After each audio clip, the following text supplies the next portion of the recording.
Hello po sa inyong lahat. My name is Honey 2X at ikukwento ko lang sa inyo ang pagkain ng tsokolate. No? Sa totoo, matagal na po akong at mahilig talaga akong kumain ng tsokolate. I spent money just to eat chocolate. No? Ay, ngayon ko lang masasabi na maganda ang epekto nito.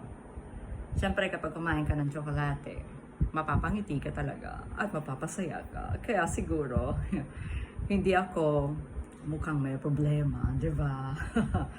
At sabi nga, chocolate will activate stem cell to fix or to repair your broken heart. O, di ba?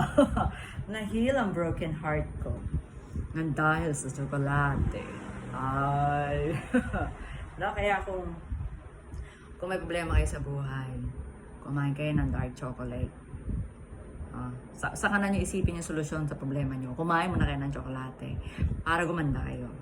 O, diba? Mababawasan ang problema.